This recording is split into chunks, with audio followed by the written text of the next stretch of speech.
Assalamualaikum warahmatullahi wabarakatuh.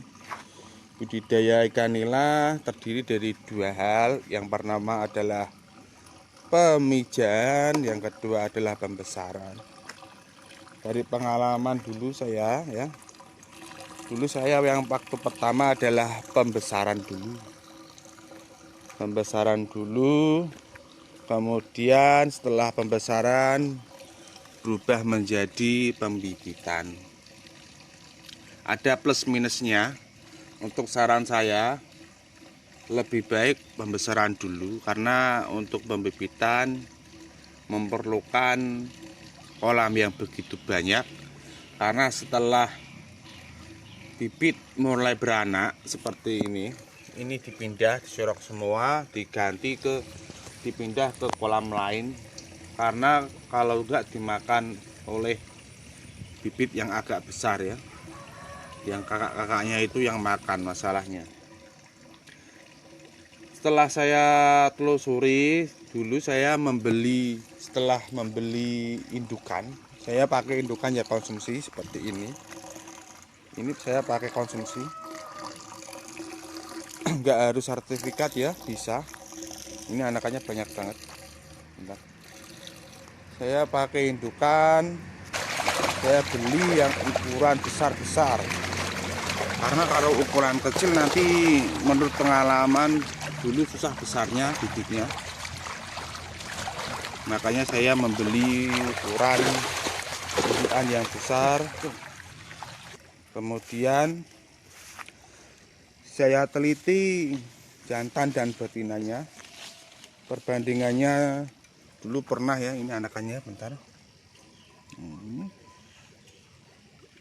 Dulu saya pernah kebanyakan jantannya nggak jadi, malah bertengkar. Maka ukuran yang pas 1:4. Saya coba 1:4, alhamdulillah berhasil. Karena kalau terlalu banyak jantannya juga berkelahi. Kalau terlalu banyak betinanya juga kurang baik. Ya antara 1:3, 1:4, 1:5 ya.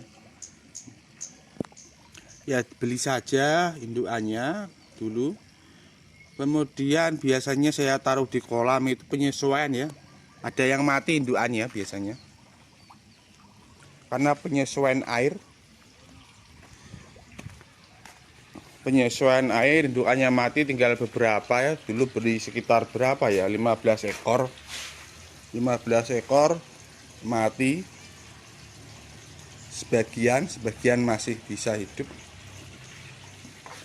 Setelah beli tinggal yang jantan kita ambil 1:4 ya, 1 jantan 4 betina. Sekitar 10 hari atau 14 hari sudah mulai beranak, itu diambil. Setelah beranak diambil ya, kemudian kalau sudah dewasa disortir seperti ini hasil anakannya. Ini dijual ya, kalau sudah besar-besar seperti ini bisa dijual.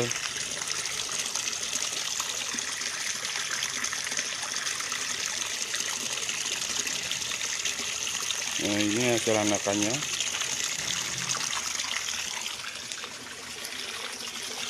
Ini usia ya baru ya. Ini hasil anakannya.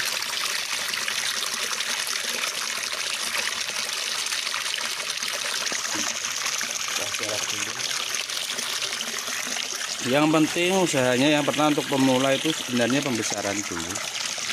Karena untuk pembibitan itu butuh kolam banyak. Ini kolam 1, kolam 2, kolam 3. Kalau sudah agak besar dipindah sini, terus kalau siap jual dipindah di sana, seperti itu. Untuk pakan sendiri ya, untuk budaya sendiri itu langsung pakai lumut bisa. Pakai 782 pakan yang besar-besar bisa.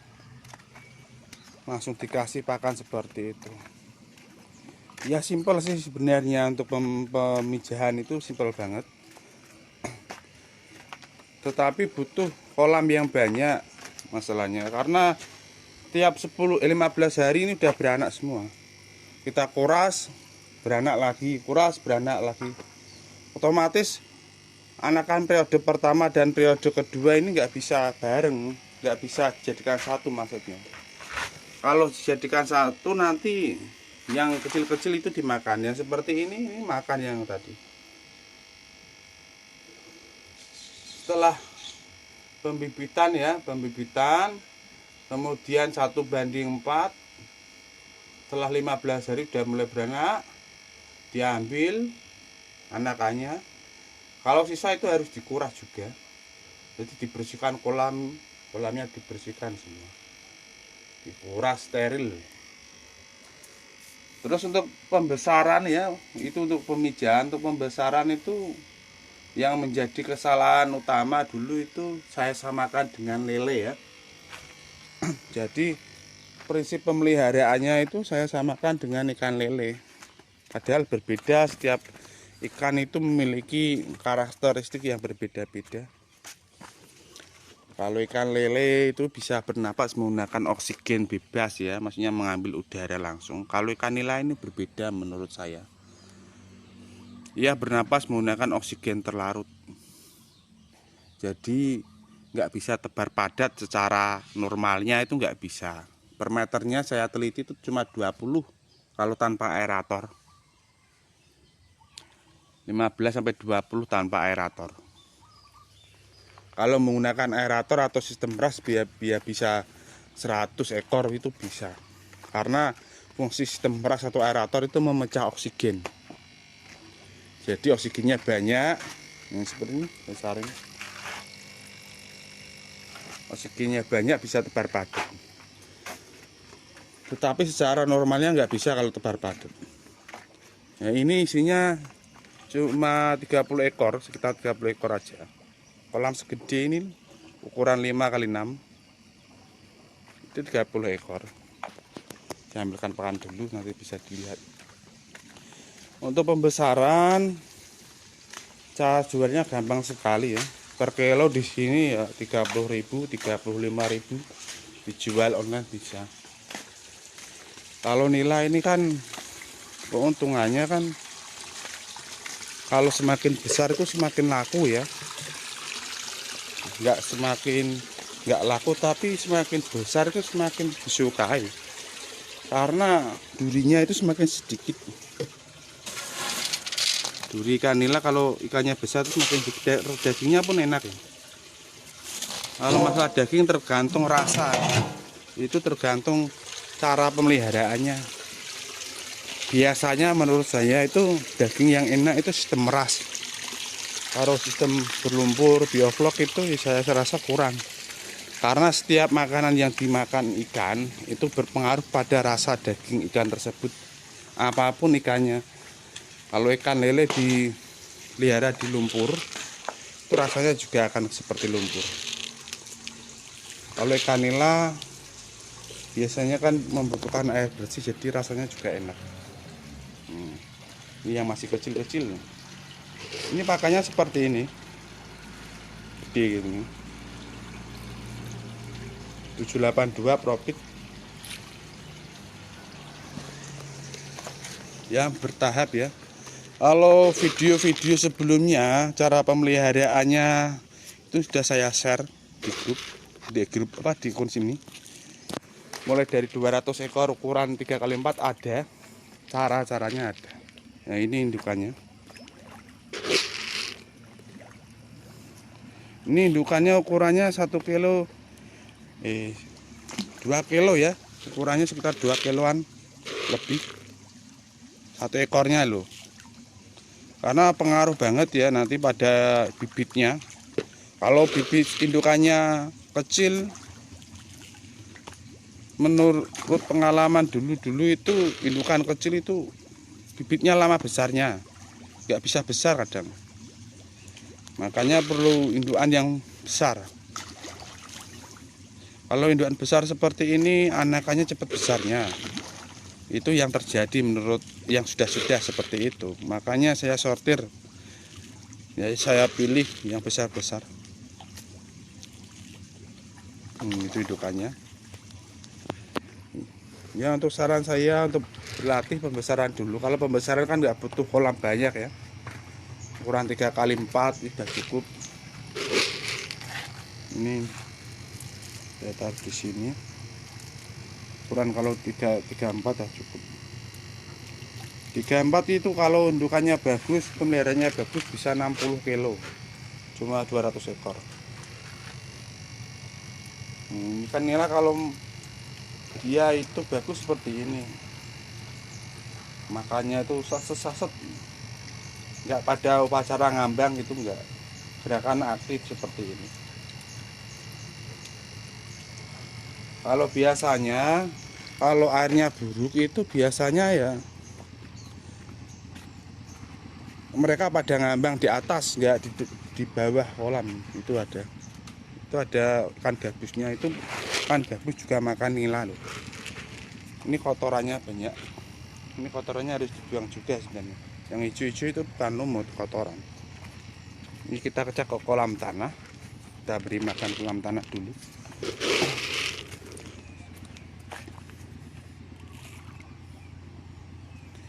Kalau ikan nila biasanya kalau kolamnya airnya itu buruk, mereka itu pada ke atas, pada ngambang upacara seperti itu. Jadi kualitas air itu sangat berpengaruh pada ikan. Kalau kualitas airnya bagus, nanti kan cara-caranya perkembangannya juga bagus.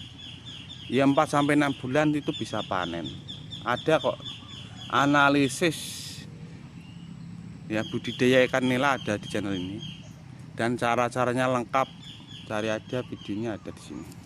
Nah itu bibit. Ini hamanya banyak banget di sini.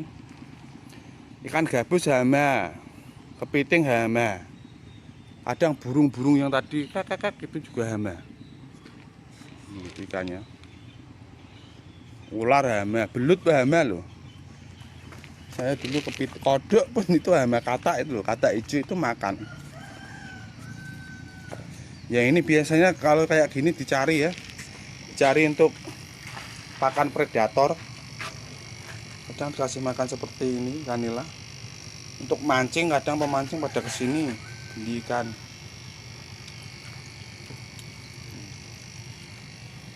Ini udah beranak banyak banget ya. Ya 3 hari lagi dikuras, ini diambil dulu terus dikuras. Anakannya tadi mana? Nah ini udah ada anakannya yang agak besar-besarnya. Kalau kelihatan sih, kelihatan nggak? Hati-hati apinya jatuh. Itu anakannya. Ini sudah sekitar 10 hari di sini, tapi sudah beranak. Kita kuras lagi, bersih. Ini diambil dulu anakannya, diserok dulu. Setelah diserok, ya udah dapat banyak, kan masih ada sisa. Itu air segini dikuras. Indukannya diangkat, disterilkan semua, dikuras semua, terus diisi air lagi. Indukannya taruh di sini lagi. Menunggu 10 hari sampai 15 hari sudah beranak lagi. Seperti itu. Jadi tiap bulan itu sampai 2 kali, sekitar 2 kali. Panen bibit 2 kali. Jadi non-stop ya. Satu bibit ini bisa mencapai 1000 sampai 3000 4000 ekor ya. Satu indukan maksudnya. Karena ukuran besar itu produksi ikannya, bibitnya juga semakin banyak. Kalau kita menggunakan indukan 2 jari, maka biasanya cuma 200 sampai 300 ekor anakannya. Kalau indukannya besar, keuntungannya apa? Keuntungannya 1, anakannya banyak, 2, bibitnya perkembangannya cepat besar. Itu menurut pengalaman ya. Tapi kalau nggak percaya silakan, maksudnya pengalaman pribadi seperti itu. Ini indukan. Ya ini indukan ini sengaja saya pisah. Ini rencana anakannya dari indukan ini saya gunakan untuk indukan lagi seperti itu. Saya pilih indukan yang bagus untuk buat indukan lagi. Ya kita jaga kualitas lah. Nanti kalau kualitasnya bagus, petani kan bisa merasakan sendiri. Kasihan juga kalau petani itu Kalau indukannya kecil dijual itu kasihan, nggak bisa besar-besar. Seumpama indukannya 2 jari itu sudah beranak, kita jual ke petani. Ya sampai 6 bulan ya 2 jari seperti itu. Kasihan petaninya. Kalau indukannya 1 kilo, 2 kilo kan ya 4 bulan kan sudah seperti itu. Ya pertama dulu saya pembesaran dulu, nanti berkembang. Untuk penjualannya biasanya lewat online bisa. Ya untuk hiburan juga bisa ini kepada kegiatan lain. Ini kolamnya. Ada berapa kolam? 1, 2, 3, 4, 5. Sini 6, 7, 8 ya, sekitar 8 kolam. Sama yang di depan. Itu dulu kolamnya 1 tok ini. Kolamnya 1 tok, terus nambah lagi yang ini, terus nambah lagi yang ini kecil, ini, setelah ini terus yang belakang. Karena itu ini sudah saya pagari semua. Terus yang depan terakhir itu yang depan sana. Berawal dari 1 kolam ini ya, terus nambah-nambah dikit-dikit. Dan jangan lupa ya untuk subscribe dan like, ada informasi lain dan video-video yang lain itu sangat bermanfaat loh. Ada cara pemijahan, terus analisis pemeliharaan, paket kolam terpal 200 ekor, terus banyak banget informasi penting itu dari pengalaman pribadi ya. Ya sekiranya buat wawasan atau pengetahuan bisa ditonton. Cara memberian makan juga ada dan lain-lain. Ya sudah cukup. Terima kasih. Jangan lupa like dan subscribe biar tambah semangat memberikan informasinya. Assalamualaikum warahmatullahi wabarakatuh. Salam Gerobokan Prodadi ya sayang. Gerobokan Prodadi Jawa Tengah.